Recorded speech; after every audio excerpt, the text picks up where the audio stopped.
성령 강림절 후 17번째 2주 노동자 선교 주일입니다. 성령의 사람은 넓은 품으로 타인을 용납합니다.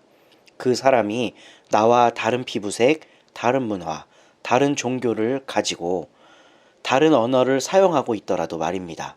그러나 칸막이를 쳐온 인류는 오래도록 다른 것들을 배척하고 용납하지 못하는 역사를 만들어 왔습니다.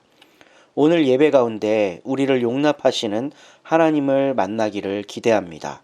그리고 우리도 성령의 사람 되어 우리 주위 사람들을 용납할 수 있게 되기를 소망합니다. 예배로 나아가며 침묵으로 기도하겠습니다.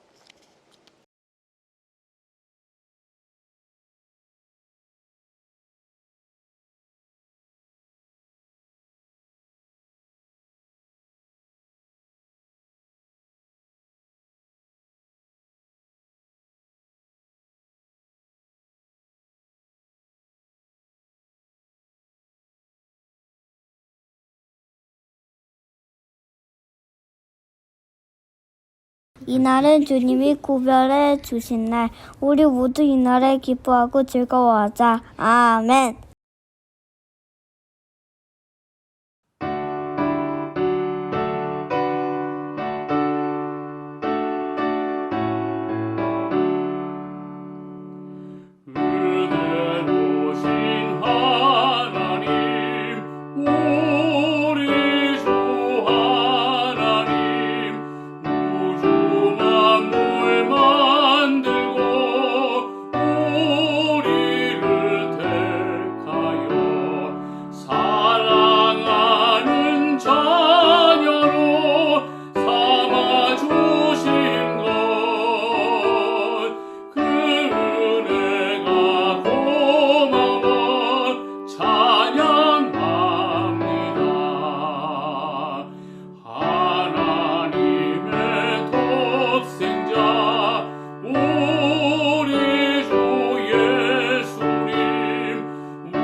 우리는 세상을 창조하신 전능하신 하나님을 믿습니다. 그분의 아들이신 예수 그리스도는 아버지의 뜻을 받들어 창조 세계의 보전과 회복을 위해 이 땅에 오셨고 사셨습니다. 결국 세상의 반대에 부딪혀 십자가에서 죽으셨지만 그분이 옳았음을 인정하는 사람들 속에서 부활하심을 믿습니다. 또한 우리가 예수께서 가신 길을 따라갈 수 있도록 빛을 비추어 주시는 분이 성령이심을 믿습니다. 이 믿음을 공유하는 공동체 안에 사랑의 친교가 일어날 것이며 서로의 허물을 덮어주고 유혹을 이겨내며 악한 것들과 싸움으로 세상을 돌보게 될 것을 믿습니다. 그리고 마침내 부활하신 주님과 연합하게 될 것을 믿습니다. 아멘.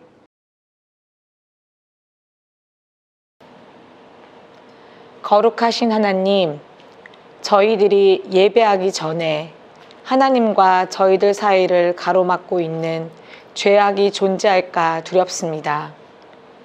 이 시간 지나온 시간들을 되돌아보면서 모든 죄를 고백하오니 용서해 주옵소서. 육신의 안일함과 나태함에 사로잡혀 말씀을 읽고 기도하는 생활을 멀리했습니다. 우리를 부르시는 목자의 음성을 외면하고 세상 즐거움을 찾아 방탕하며 살았습니다.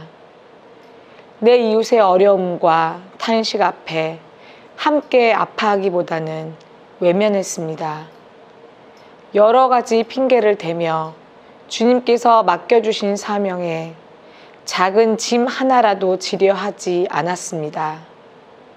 주님과 함께하며 주님의 사랑을 나누고 흘려보내는데 인색하게 살았습니다.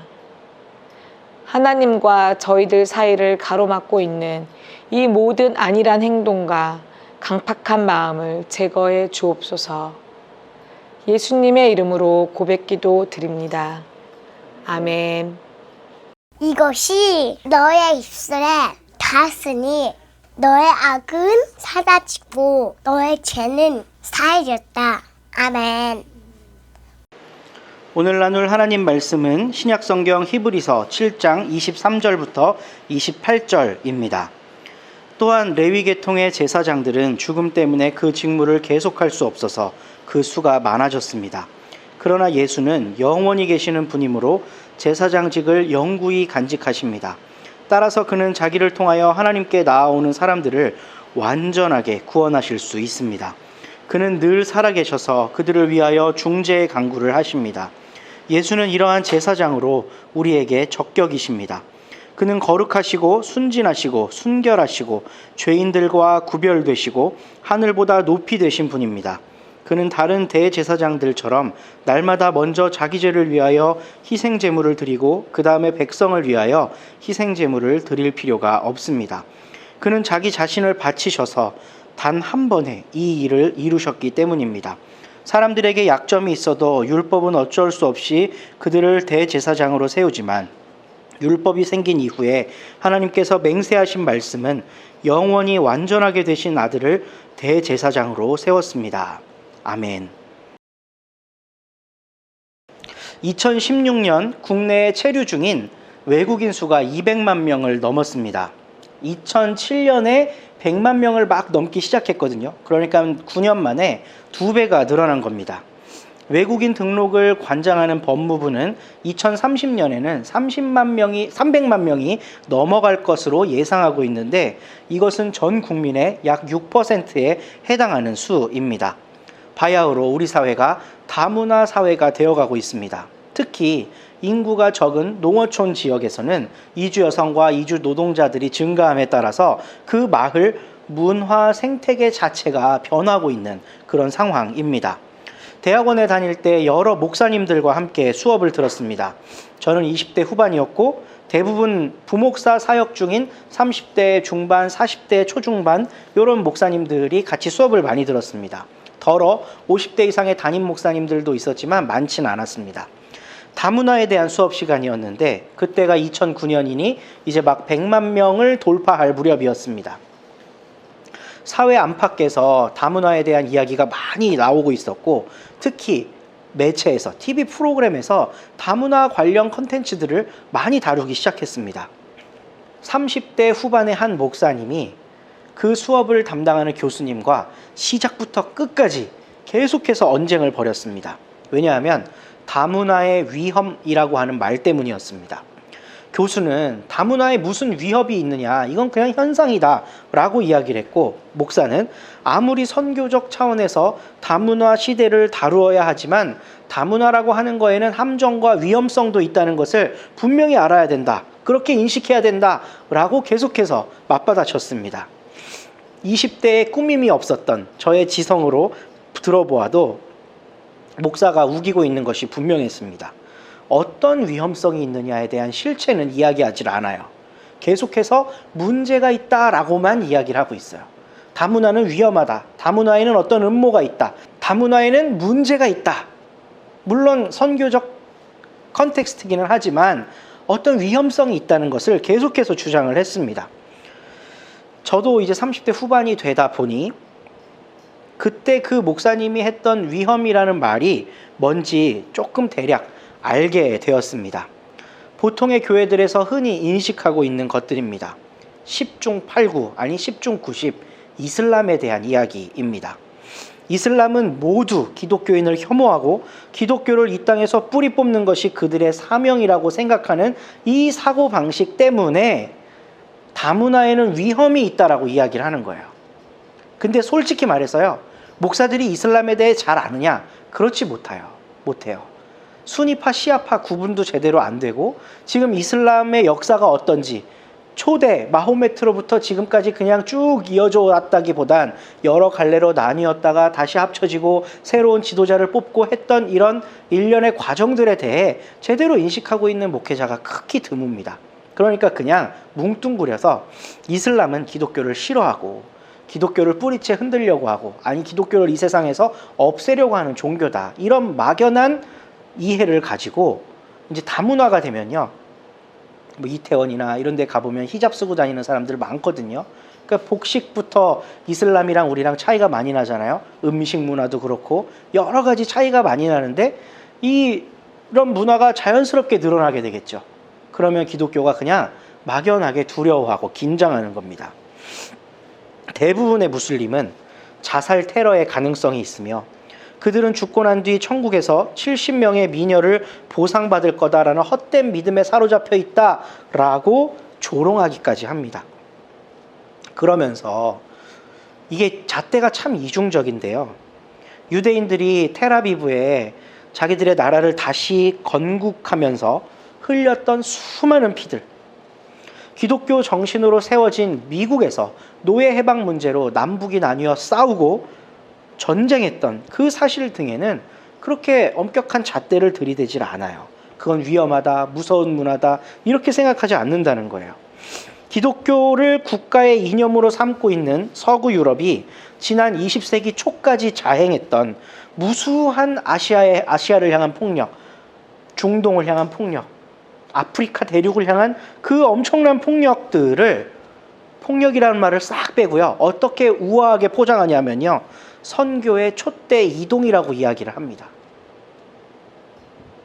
이거 선교에 관심 있는 사람들은 반드시 한 번씩 들어봤을 말이에요. 선교의 촛대를 하나님이 이동하고 있다. 지금은 동양의 예루살렘 한국에 그 촛대가 와 있다. 이거 얘기하고 싶은 거거든요. 근데 그렇게 우아하고 아름답게 포장할 만큼 역사가 좋지가 않습니다. 폭력과 죽임과 착취와 빼앗음으로 점철되어 있는 문화를 기독교라는 이름으로 만들어냈었어요. 성경에도 노예 제도가 있었다라고 하는, 바울도 노예한테 주인한테 순종하라 그러는 성경이 있죠. 이거를 들이대면서 노예를 정당화하는 거예요. 노예를 부리고 살아가는 것을. 이게 불과 얼마 되지 않은 역사입니다. 오늘은 성령 강림 후 17번째 주일이자 외국인 근로자 선교 주일입니다. 2009년보다 지금은 2배가 넘는 외국인들이 이 땅을 살고 있습니다. 그래서 오늘 우리는 성경의 정신에 잇대어 다문화 사회를 어떻게 슬기롭게, 어떻게 신앙으로 살아갈 수 있을지에 대해서 나누어 보고자 합니다. 오늘 본문에서 레위 계통을 잇는 제사장직의 한계를 언급하고 있습니다. 그러니까 레위 계통만 제사장이 될 수 있었잖아요. 레위의 후손들만. 이 제사장직의 한계에 대해서 본문에서 이야기하고 있습니다. 우리 23절 말씀 함께 읽겠습니다. 또한 레위 계통의 제사장들은 죽음 때문에 그 직무를 계속할 수 없어서 그 수가 많아졌습니다. 아멘. 제사장이 번성할수록, 제사장이 많아질수록 제사는 차질 없이 잘 진행될 수 있었을 것입니다. 그러나 제사장들이 많아지면 그에 따른 부담은 고스란히 백성들이 져야 합니다. 게다가 제사장은 사회의 기득권층이었습니다. 그러니까 이들이 많아지면 많아질수록 군림하는 사람도 점점 많아지게 되는 거예요. 나보다 위에 있는 사람들이 많아지면 밑에 있는 사람들은 당연히 삶이 더 팍팍해지겠죠. 그러니까 제사장 수가 많아져서 제사를 잘 드릴 수 있는 건 좋은데 그게 사실은 이스라엘 백성들을 힘들게 하는 일이다라는 겁니다. 제사장들은 소득 활동을 하지 않아요. 그러니까 생산 활동을 하지 않아요. 그러니까 전체적으로 국민들이 먹여 살려야 되는 집단입니다. 그러니까 제사장이 많아지면 많아질수록 국민이 지는 부담감은 늘어나는 거죠. 우리나라도 마찬가지죠. 예를 들어 공무원 수를 많이 늘려서 일자리를 늘린다 하잖아요. 근데 공무원 수를 무한정 늘리면 어떡합니까? 다 국민들의 세금이 그걸 다 뒷받침을 해야 되잖아요. 그거랑 비슷한 거예요. 물론 공무원이 많아지면 행정적으로 더 윤택해지겠죠. 더 많은 일들을 국가가 할 수 있겠죠.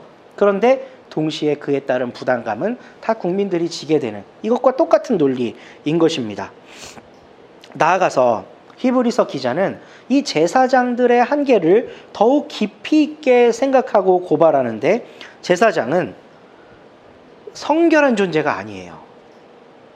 희생 제사를 드리기에 앞서 자기 자신을 위한 희생 제사를 먼저 했어야 합니다. 왜냐고요? 이 사람도 죄인이기 때문에요. 이 사람도 인간이잖아요. 그러니까 자기가 먼저 깨끗하게 된 다음에 다른 사람을 위한 제사를 드려줄 수가 있었던 거예요. 그러니까 자기를 위해 희생 제사를 드리고 그 다음에 백성들을 위해 희생 제물을 드려야만 했습니다. 어떤 목사님이 우스개로 만약에 유대교 제사가 지금까지 이어지고 있고 전 세계가 다 유대교였더라면 이 세상의 모든 짐승들은 씨가 말랐을 거다라고 이야기하기도 합니다.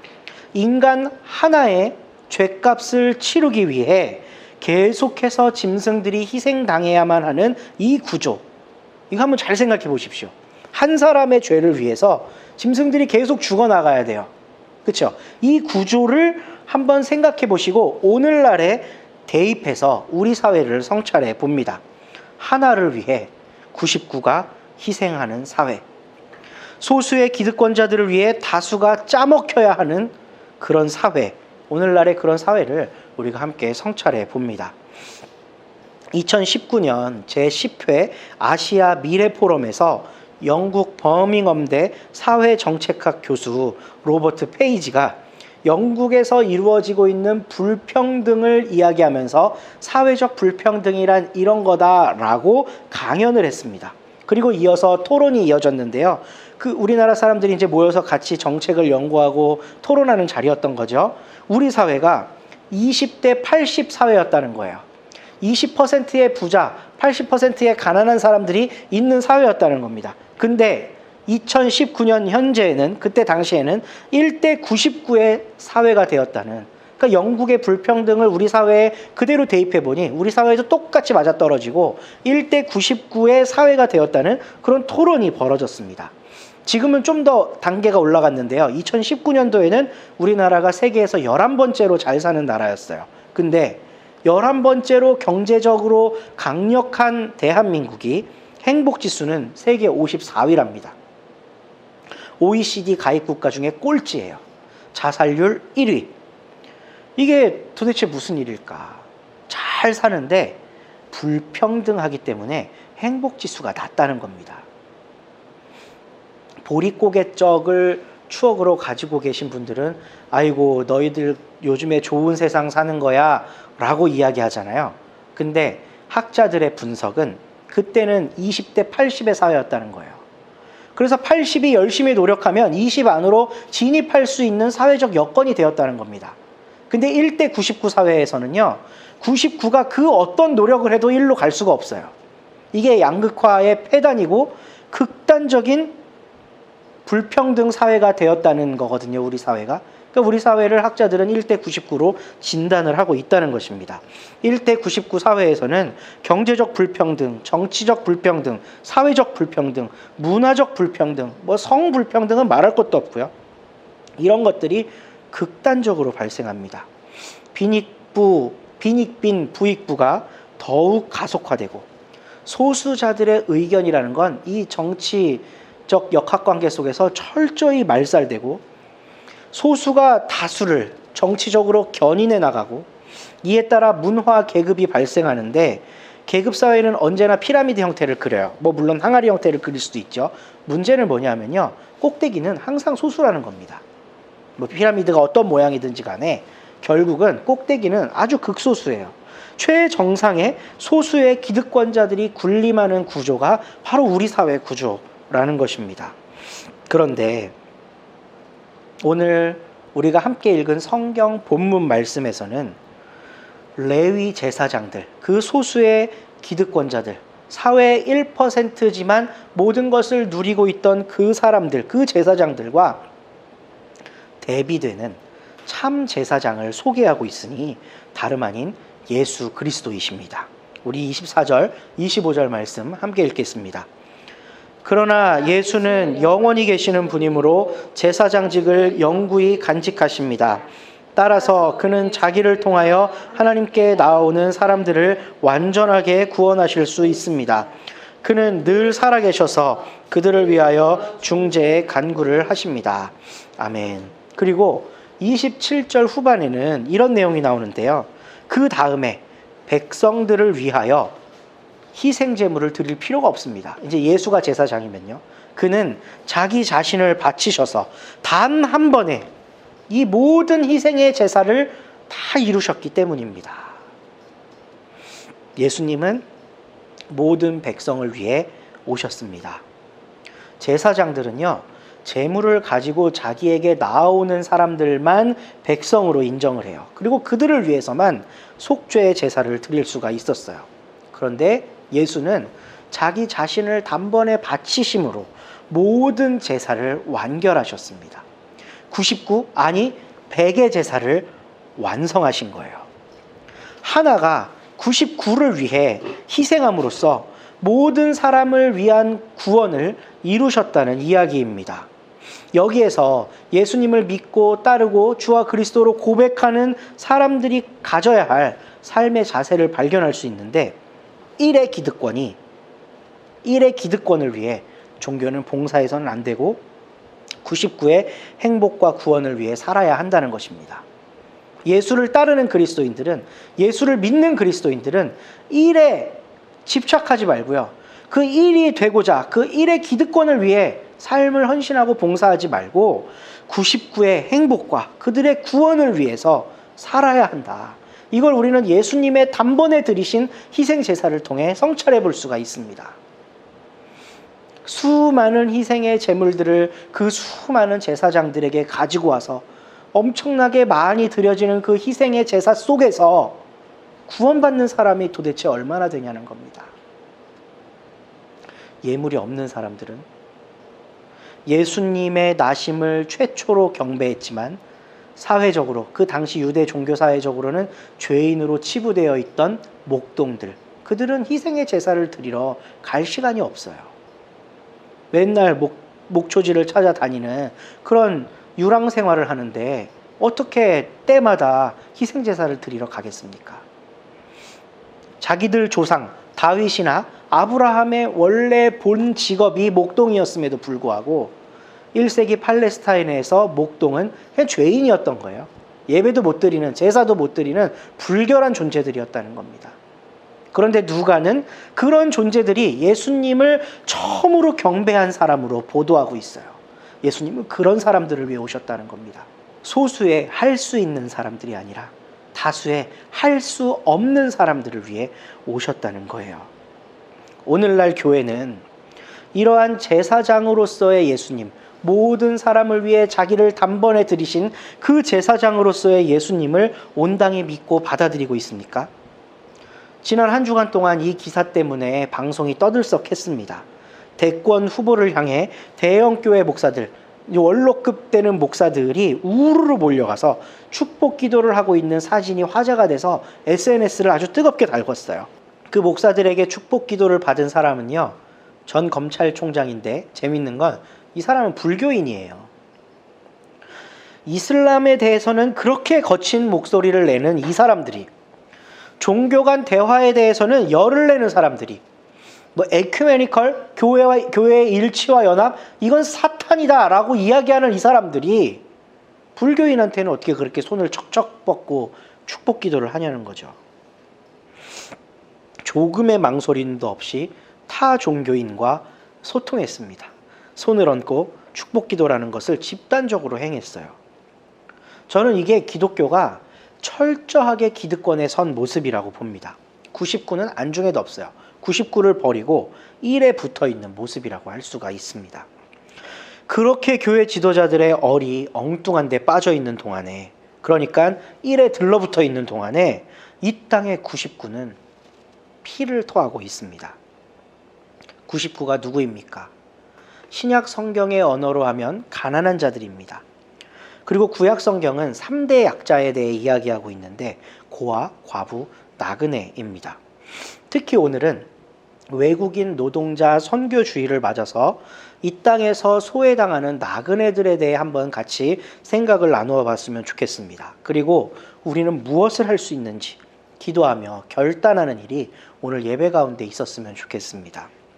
구약의 안식일 규정을 보면 안식일은 약자들을 위해 존재하는 날임을 쉽게 알 수 있습니다. 우리 출애굽기 20장 10절을 읽어보겠습니다. 그러나 이렛날은 주 너의 하나님의 안식일이니 너희는 어떤 일도 해서는 안 된다. 너희나 너희의 아들이나 딸이나 너희의 남종이나 여종만이 아니라 너희의 집짐승이나 너희의 집에 머무르는 나그네라도 일을 해서는 안 된다. 아멘. 여기에는 다양한 계층의 사람이 등장하죠.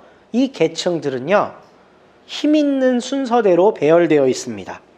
먼저는 너희가 나오죠. 이 너희는 이 율법을 받는 이스라엘 성인 남성일 겁니다. 그 사람은 그냥 가난한 혼자 집 하나 딸랑 갖고 있는 그런 사람이 아니에요. 재산이 있는 주인입니다. 그 다음 신분은 그의 아들과 딸들, 그리고 남종과 여종입니다. 그 다음은 그들의 재산 중에 중요한 부분을 차지하는 가축에 대해 이야기하고 있어요. 안식일 날은 그렇게 다 쉬게 해라 라는 겁니다. 너도 쉬고 자녀도 쉬고 종도 쉬고 네가 소유하고 있는 가축도 쉬게 해라. 그러니까 이거는 주인이, 지주가 하나님을 올바로 섬겨야만 지켜질 수 있는 법인 거죠. 주인이 열심히 일하고 있는데 가축과 종들이 일 안 할 수가 있습니까? 그러니까 주인 하나가 순종함으로 인해서 모든 집안이 다 율법을 지키게 되는 구조인 겁니다. 이 말은 결국 주인 보고 쉬라는 의미가 아니라 너 때문에 노동력을 제공하고 있는 저들에게 안식을 베풀어서 저들을 쉬게 해야만 그게 정당한 거다라는 걸 알려주는 거예요. 결국 약자 보호에 대한 법을 이야기하고 있는 것이죠. 근데 가축들 다음에 나오는 인간 그룹이 있습니다. 너희 집짐승이나 그 다음에 너희의 집에 머무르는 나그네라도, 이 나그네는 맨 뒤에 빠져 있어요. 나그네는 히브리 원어로 게르라고 하는데 객, 식객, 나그네 등 여러 단어로 번역이 되어 있습니다. 그 어떤 보호 장치도 없는 사람들을 일컫는 말입니다. 주인은 짐승과 나그네 이 두 그룹이 위험에 빠지면 누구를 먼저 구할까요? 짐승을 구하죠. 나그네는 나랑 아무 상관없는 사람인데, 짐승은 내 재산이잖아요. 내 재산을 보호하려고 한다는 거예요. 근데 나그네는 자기 재산이 아닙니다. 짐승이라도 주인에 의해 최소한의 보호와 돌봄을 받는 것입니다. 그런데 나그네는 그런 보호장치가 전혀 없어요. 꼭 신약에 나온 예수님 같습니다. 여우도 굴이 있고 새들도 집이 있는데 나는 머리 둘 곳도 없구나. 머리 둘 곳 없이 정처 없이 다니다가 잠시 몸을 의탁할 주인의 집에 머물다가 가는 신세죠. 아마도 그곳에서 노동력을 제공하고 먹을 것과 잠자리를 제공받는 경우가 많았을 겁니다. 오늘날 외국인 노동자들의 처지와 너무나도 비슷합니다. 외국인 노동자들은 법의 사각지대에 있는 경우가 참 많습니다. 특히 법적인 체류기간이 지난 사람들을 불법 체류자들로 간주해서 이제 추방하게 되는데요. 그 사람의 딱한 사정이나 어려움 이런 것들은 전혀 고려의 대상이 아니에요. 그냥 법으로 나가야 되니까 나가라, 이런 처지에 있는 사람들입니다. 그런데 성경은요, 우리들에게 그러한 사람에게 법의 잣대를 들이대서 이래라 저래라 하라고 가르치는 게 아니라 그들을 돌보라고 가르칩니다. 그것이 거룩한 하나님 나라 공동체의 사명입니다. 나아가 신약의 관점으로 보면 그들 역시 예수 그리스도께서 피 흘려 사신 값진 생명입니다. 예수는 바로 그들을 위해 죽으셨어요. 이거 안 믿으면 기독교인 아닙니다. 예수님은 지금 이 땅에서 고생하고 있는 외국인 노동자들을 위해 죽으셨다니까요. 이걸 안 믿으면 기독교인이 아니에요. 나를 위해 죽으신 것처럼 저들을 위해서도 죽으셨다.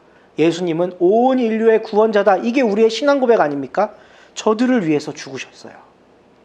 그 값진 생명을 저들을 위해 흘리셨습니다.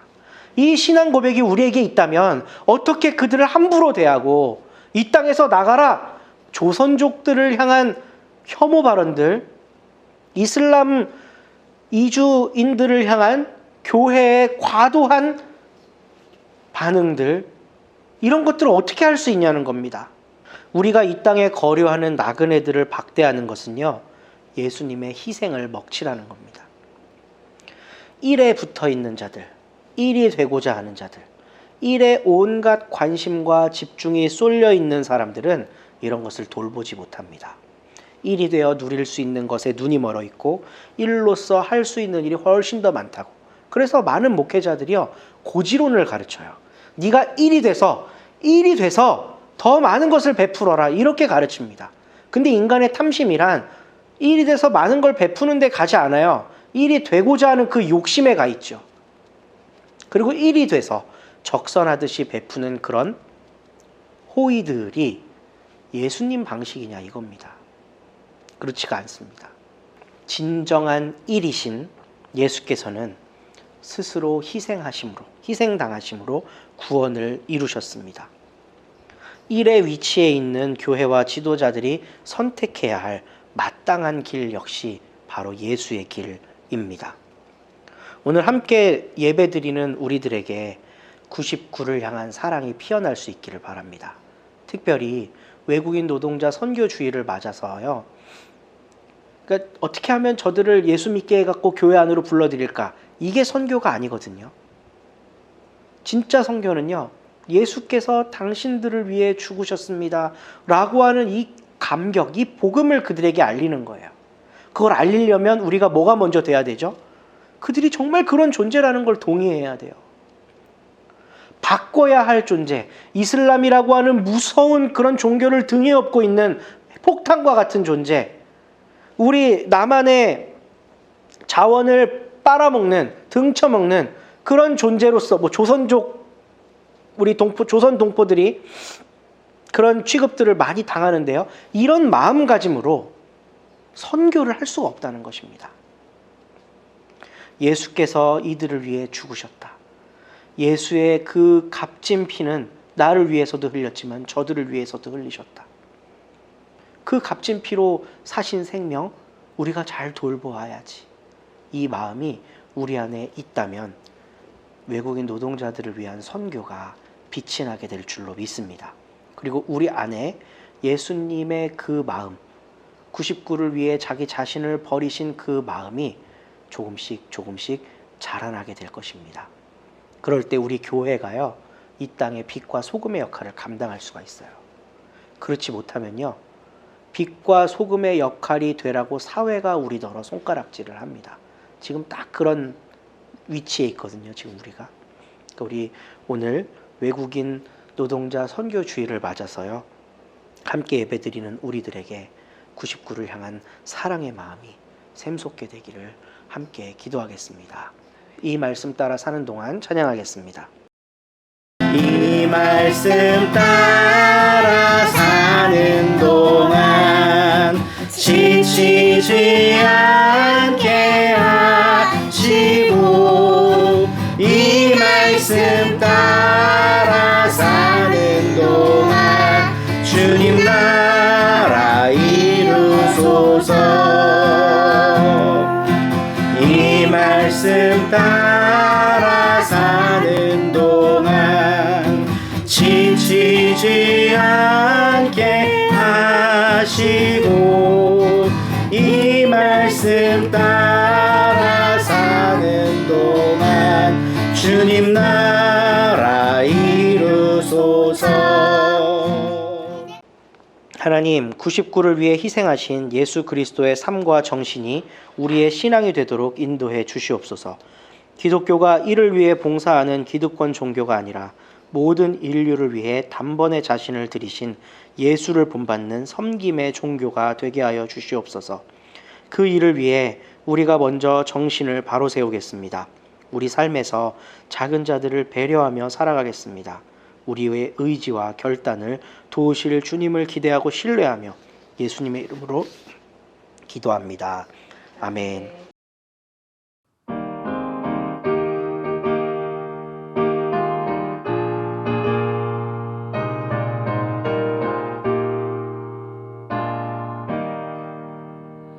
우리가 지금은 어른을 되어도 화려한 천국에 머지않아 가리니 이 세상 있을 때 주 예수 위하여 끝까지 힘써 일하세. 주에게 부탁하시니 천사도 음모하겠네. 화목해 하라신 구주의 말씀은 온 세상 널리 전하세. 주 예수 말씀이 온 세상 만민들 흉악한 죄에서 떠나라 하시니 이 말씀 듣고서 새 생명 얻으라. 이 기쁜 소식 전하세. 주에게 부탁하시니 천사도 음모하겠네. 화목해 하라신 구주의 말씀은 온 세상 널리 전하세. 영생의 복락과 천국에 갈 길을 만 백성 알도록 나가서 전하세. 주 예수 말씀이 이 복음 전하라. 우리에게 부탁하셨네. 주에게 부탁하시니 천사도 음모하겠네. 화목해 하라신 구주의 말씀은 온 세상 널리 전하세. 하나님, 우리 가진 것 중에 작은 것을 하나님께 드립니다. 이 예물이 많은 작은 자들을 위해 사용될 수 있도록 은총 내려 주시옵소서. 감사드리며 예수님의 이름으로 기도드리옵고, 이제는 예수님의 은혜와 하나님의 사랑과 성령의 교통하심이 말씀을 듣고 99를 향해 온 몸을 던지신 예수님을 믿고 따르기로 작정하는 모든 예배자들 가운데, 그들의 삶과 가정과 일터 가운데 지금부터 영원까지 함께 하시기를 축원합니다. 아멘. 예배를 마쳤습니다. 오늘은 성령 강림절후 17번째 주일, 그리고 외국인 노동자들을 위한 선교 주일입니다. 우리 주위에 눈을 뜨고 보면요, 생각보다 많은 외국인 노동자들이 있습니다. 이번 한 주간 동안 그들을 위해 기도하면서 혹시 만나시거든 따뜻한 마음으로 바라봐 주시고, 혹시 뭔가 해주실 수 있거든 사랑의 마음으로 하실 수 있다면 좋겠습니다. 오늘은 박태림 어린이, 민동주 어린이가 성경을 낭독했습니다. 우리 서로 교회와 서로 북소의 사역을 위해 기도해 주시고요. 우리 서로 교회가 벌써 이제 창립이 된 지 2년이 되어 가고 있습니다. 그래서 지금 있는 이 공간의 임대가 끝나가요. 그래서 새로운 장소를 얻었는데요. 그곳으로 옮기는 과정, 한 2달 안에 다 옮기게 될 것 같은데, 옮기는 모든 과정 가운데 하나님이 함께 하시고 그 자리를 복되게 해달라고 같이 기도로 협력해 주시면 감사하겠습니다. 그럼 한 주간도 평안하시고 다음 주에 다시 만나겠습니다. 감사합니다.